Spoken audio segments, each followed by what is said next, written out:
대기록의 날 오승환 350 세이브 그리고 양현종 150승을 기록했습니다. 대혼란의 날이었습니다. 끝내기 안타가 병살타로 그리고 3년 만에 홈스틸이 나왔습니다. 먼저 KBO 리그 처음으로 350 세이브의 세이브 고지에 올라선 선수가 나타났습니다. 바로 끝판대장 파이널 보스 오승환 선수입니다.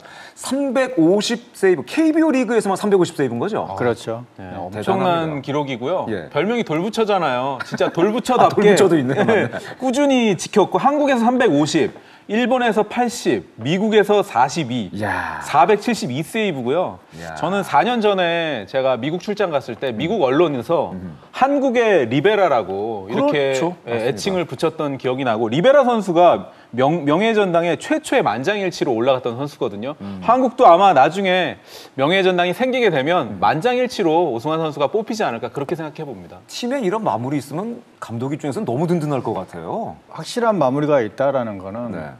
그 팀의 어떤 성적을 보장하는 거죠. 그렇습니다. 네. 예. 그 350 세이브 기간 동안에 삼성의 성적과 또 연관됐다고 볼 수가 있는 그렇죠. 거죠. 예. 그런데 눈길을 끄는 거는 이 오승환 선수가 대기록을 달성하고 수훈 선수 인터뷰에서 재밌는 얘기를 했습니다. 방송사 스피드건으로 보면 구속이 떨어졌는데 팀에서 측정한 데이터는 작년과 다르지 않다라는 얘기를 했어요. 이게 무슨 얘기인가 해서 저희도 한번 확인을 해봤고 기록을 한번 찾아봤더니 이런 기록이 나왔습니다. 한번 이거 보시죠. 그래서 지난 시즌과 저희가 포스임의 평균 구속을 한번 비교를 해봤더니 지난 시즌의 시속 144.62km, 올해는 포스임 구속이 시속 143.52km로 나왔습니다. 약간 줄긴 했습니다. 이 정도는 글쎄 이거 떨어졌다라고 하기는 좀 뭐하지 않을까 생각이 돼요. 근데 저희가 더 주목을 한 거는 회전수였습니다. 맞습니다. 회전수는 오히려 지난번 해보다 늘어났어요. 스피드보다는 회전수가 훨씬 더 중요하죠. 그럼요. 네. 예. 결국은 선수 본인의 어떤 야구에 대한 생각, 예. 그 생각들이 본인의 어떤 철저한 관리를 만들어 주는 거고, 그 야구에 대한 생각들이 또 훈련에 더 집중하게 만드는 거고, 오랫동안 잘하고 싶은 게 선수의 마음이잖아요. 그럼요. 예. 나이가 들면 들수록 이게 야구에 대한 생각이 더 절실해지는 거예요. 분명히 맞습니다. 있거든요. 맞습니다. 예, 그런 부분들이 지금의 오승환을 만들고 있지 않나라고 생각을 합니다. 정말 철저하게 자기 관리를 했기 때문에 구속도 또 회전수도 또 유지가 되고 더 늘어날 수 있는 것이 아닌가 생각이 되는데, 올해 회전수가 초당 42.3회를 기록을 했습니다. 이 기록이 과연 어느 정도인가 좀 저희가 비교를 해보고 찾아봤더니 현재 세이브 1, 2, 3, 4, 5위를 기록하고 있는 김태형, 고우석, 정혜영, 그리고 4위가 오승환이고 5위가 이제 최준용 선수인데, 김태형 선수가 44.95, 그리고 고우석 선수가 40.86, 그리고 정혜영 선수가 43.4, 최준용 선수가 42.3입니까? 젊은 선수와 비교를 해도 회전수가 떨어지는 건 분명히 아닙니다. 그렇죠. 오승환 선수가 특히 1982년생 원년둥이니까 지금 나이가 불혹이거든요. 제가 인터뷰한 지는 좀 오래됐지만 그때 이제 제가 레슬링 선수하고 악력을 비교했던 그 기억이 나는데요. 그래요? 레슬링 선수, 유도 선수의 악력하고 오승환 선수의 악력 비교해도요. 당시에 오승환 선수가 더 비교 우위에 있을 정도로 그만큼 이 파워 그리고 자기 관리 면에서 정말 이건 대단하다는 말 외에는 표현할 길이 없습니다. 사과 쪼개는 거 유명했죠. 한 손으로 막 쪼개고 이러거든요. 맞습니다. 이렇게 오승환 선수가 350 세이브를 달성한 날 기아 양현종 선수도 대기록을 세웠습니다. 최연소 150승. 이 정도면 그야말로 이제 대투수 맞는 거죠? 네, 이것도 정말 대단한데요. 34세 2개월 18일. 그러니까 정말 이건 금자탑이라고 할 수 있는데요. 송진우 투수가 210승 아닙니까? 그렇죠. 정민철 161승, 이강철 152승에 이어서 역대 4번째 정말 대단한 진기록이 나왔습니다. 송진우 선수가 갖고 있는 210승, 지금 현재 놓고 봤을 때 한 60승 정도 남았는데 야, 이거 넘어설 수 있을까요? 어떻게 생각하세요? 가장 중요한 거는 본인의 몸 관리죠. 본인의 몸 관리. 그 본인이 몸 관리를 어떻게 하느냐에 따라서 결국은 1년에 15승씩 잡아도 최소 한 4년은 해야 되는 거잖아요. 그러니까 그 정도니까 기록을 깼으면 좋겠는데 쉽지는 않을 것 같아요. 사실은 기록을 깬다는 게 너무 쉽게 깨지면 좀 재미없잖아요. 아마 쉽지는 않지만 그래도 도전할 만하고 충분히 깨지 않을까 생각을 해봤습니다. 이렇게 대기록이 세워진 날이 있었다면은 야, 야구 진짜 어렵다. 이거 야구 이런 게 있었네 라고 확인할 수 있는 날도 있었습니다. 지난주에 참 별일들이 정말 많았습니다. 이 지난 수요일이었었는데 SSG와 두산의 연장 승부에 뭐 워낙 뭐 언론 보도도 많이 됐죠. 끝내기 안타인 줄 알았던 타구가 좌익수 앞 병살타가 됐습니다. 어떤 상황이었는지 김도환 기자가 설명을 좀 이따 먼저 좀 해주세요. 그러니까 이게 저도 그 다음 날 잠실구장에 인터뷰 요청드리느라고 두산 쪽엔 죄송해서 못하니까 SSG 쪽에 정말 인터뷰 요청드리느라고 뭐 바빴던 그런 날인데요. 네네. 이게 결론부터 얘기하면 좌익수 앞에 병살타가 돼버린 거예요. 그렇죠. 그러니까 좌익수 땅볼 병살타가 됐는데 야구 팬들 뭐 쉽게 보시려면 5-4-3, 6-4-3 맞죠, 병살과 같이 3루 주자가 홈엔 들어왔지만 앞 주자들이 선행 룰을 진루해야 될 의무가 있거든요. 그렇죠. 그런데 정수빈 선수와 1루에 있던 안재석 선수가 2루와 3루를 가지 못하면서 병살타로 끝난 거예요. 그러니까 그렇죠. 김재호 선수가 홈을 밟았지만 득점이 안 된 건데요. 야구 규칙 5.08 득점 항목에 보면 정식 경기에서 최종의 또는 만루의 상황에서 타자에게 4사구나 기타의 플레이로 1루가 주어짐에 따라 3루 주자가 득점을 얻게 되는 때는 주심은 그 주자가 볼루를 밟고 타자가 1루에 닿을 때까지 경기의 종료를 선고해서는 안 된다라는 이게 사실 이제 긴 내용이지만 결국은 뭐냐면 3루 주자가 홈을 밟아도 선행 주자가 그 다음 루까지 가야 됩니다. 그러니까 두산이 저도 대기실에서 감독님하고 계속 그 얘기를 했는데 뭐 심판을 못 봐서 그랬는지 뭐 약간 그 정말 주루의 달인이라고 하는 정수빈 선수가 이런 실수를 했습니다. 결국 타자 주자가 1루까지 갔었어야 되는 거죠. 그렇죠. 이 주자도 마찬가지고. 네. 예. 그러니까 정수빈 선수가 네네. 그러니까 돌아서면서 타구를 확인을 했어야 되는데 그 타구 확인을 놓친 것 같아요. 그렇죠. 화면을 보니까. 예. 네, 그러면서 문제들이 발생을 했고 그날 가장 그 경기에서 잘한 사람은 저는 심판이라고 생각해요. 심판? 네. 예. 심판도 놓칠 수 있는 상황이었거든요. 그럴 수도 있죠. 혼돈스러운 상황이었습니다, 사실은. 네, 그러니까 네네. 거기서 정확한 판정을 했던 게 가장 좋은 모습이고 또 추후에 말이 없었던 거고.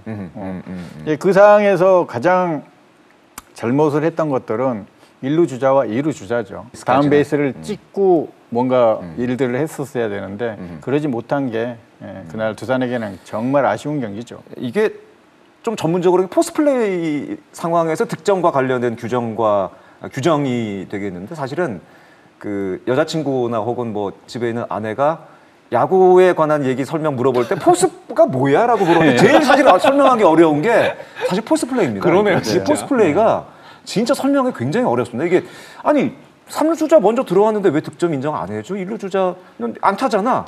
근데 사실은 1루까지 가야 되는 다음 루까지 가야 될 의무를 지키지 못한 거예요. 그렇죠. 거죠. 이게 얼마나 어렵냐면요. 그 다음날에 이제 지상파 3사가 다 이 뉴스를 했어요. 근데 저희가 보통 80초에서 90초 리포트를 하거든요.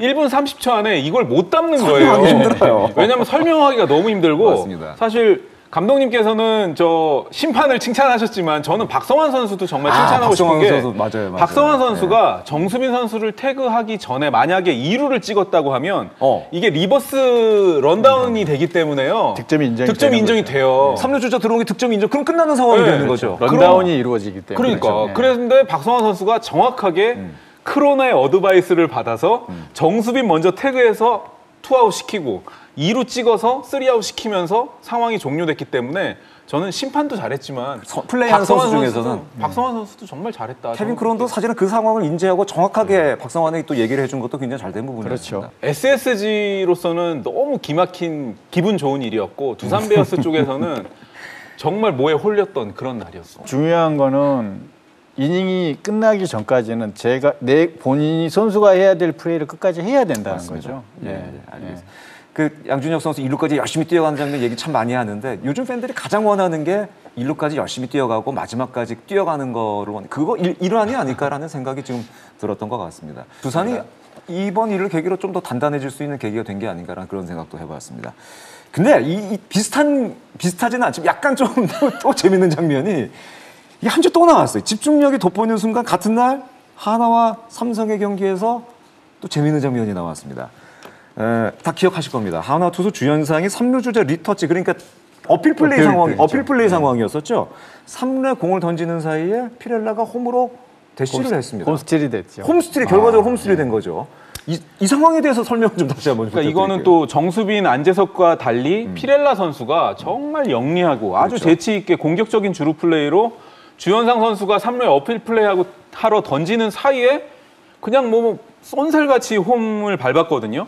이게 이제 3년 만에 나온 홈스틸 40주년을 맞은 한국 프로야구에서 38번째 나온 진기록이 이런 희한한 상황에서 또 발생했어요. 근데 여기서 또 룰이 하나 또 적용되는 것이 그러니까 이 태거 플레이에 대한 어필 플레이는 볼 데드 상황이 아니라 인플레이 상황이었기 그렇죠. 때문에 그게 가능하다 이런 얘기가 있었어요. 아웃 어필 플레이 항목이 있는데요. 어필은 투수가 다음 투구를 하기 전 또는 다른 투구를 플레이하거나 플레이를 시도하기 전에 해야 한다.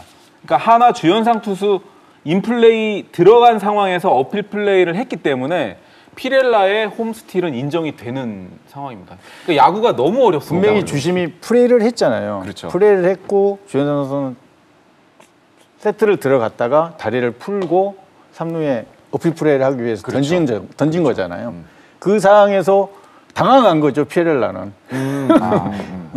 그래서 피렐라는 그게 홈스틸이 인정이 근데 된 그럼 거죠. 앞으로 어필 플레이 상황이 분명히 또 나올 텐데 태업에 대한 어떤 의심이 들어서 어필 플레이가 분명히 나올 텐데 그럼 앞으로 어떻게 해야 되는 거예요? 주자가 있을 경우에는 어필 플레이 다음부터 어필 플레이 할 때는 주자가 있을 때는 과연 어떻게 해야 될지 좀 고민돼. 제 생각에는 어필 플레이를 주자가 우선이 돼야 되겠죠. 주자가 우선이 돼야 네, 된다. 주자를 잡아야죠. 주자를 잡는 게 먼저다. 네, 그렇죠. 주자를 잡는 게 어플 플레이는 확인을 하는 거잖아요.